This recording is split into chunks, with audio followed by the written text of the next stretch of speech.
Metre বিশেষকৈ smart মিটাৰৰ বিৰুদ্ধে এতিয়া ৰাজ্যজুৰি প্ৰতিবাদী কাৰ্যসূচী ৰূপায়ণ কৰিছে। স্মাৰ্ট মিটাৰ বন্ধ হ'ব লাগে, এক প্ৰকাৰ মাধমাৰ উদাইছে। কি ক'ব স্মাৰ্ট মিটাৰ সন্দৰ্ভত?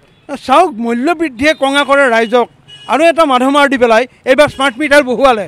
আমি ভাবিছিলোঁ কিছু পৰিমাণে লাঘৱ হ'ব, আমাৰ উপশম হ'ব, কিছু পৰিমাণে আমাৰ বিলৰ কিছু কমিব, কিন্তু তাৰ সলনি ডাবল বিল আহিছে। ডাবল তাৰমানে আগতে আমাৰ যদি আহিছিল 2000, এতিয়া 4000 হোৱা হ'ল।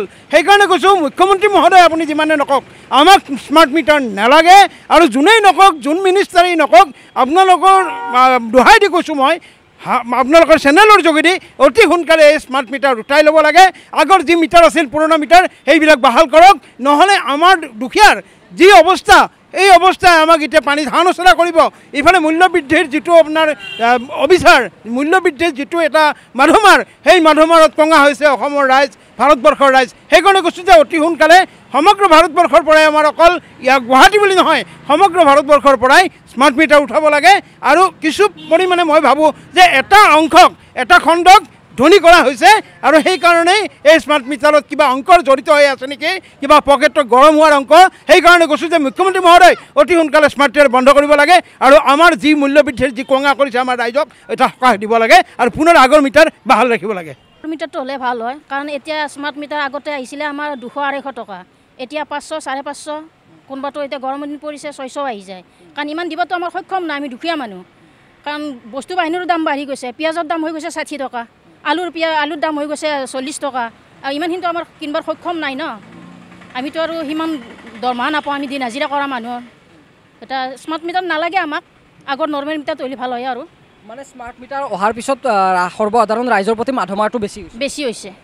আগতে আমাৰ আহিছিলে, যিটো আগতে পুৰণা মিটাৰটো আছিল, তেতিয়া আমাৰ 200-250 টকা আহিছিলে মান্থলি, এতিয়া আহে 500-550-600 তেনেকুৱা হৈ যায়। মানে স্মাৰ্ট মিটাৰ বন্ধ হ'ব লাগে, বন্ধ হ'লে ভাল পাওঁ। আৰু যদি চৰকাৰে এইটো বন্ধ কৰে, আমাৰ নিচিনা দুখীয়া শ্ৰেণীখিনিৰ কাৰণে ভাল হ'ব। নমস্কাৰ, মই অজয় ফুকন, আৰু এইখিনিতে সমূহ এনি ভাৰত চেনেলটোৰ যিসকল কৰ্মকৰ্তা আছে সকলোৰে মোৰ ফালৰ পৰা শুভেচ্ছা জ্ঞাপন কৰিছোঁ।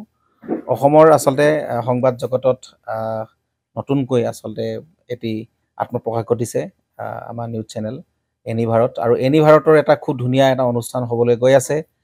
সকলোৱে জানে, আমাৰ সকলোৰে মৰমৰ হাৰ্টথ্ৰব জুবিন গাৰ্গৰ গানে কি আনে, আচলতে জুবিনদাৰ সেই গীতৰ আধাৰত আমাৰ হিৰুদাই লিখা সেই গীতটি গানে কি আনে, এই গানে কি আনে নামৰ এটি তেওঁলোকে সাংগীতিক ৰিয়েলিটি শ্ব' কৰিবলৈ গৈ আছে। আৰু 15 আগষ্টৰ পৰা গোটেই আৰম্ভ হ'ব। প্ৰথম অডিশ্যন অসমৰ ধেমাজি জিলাত আৰম্ভ কৰিব।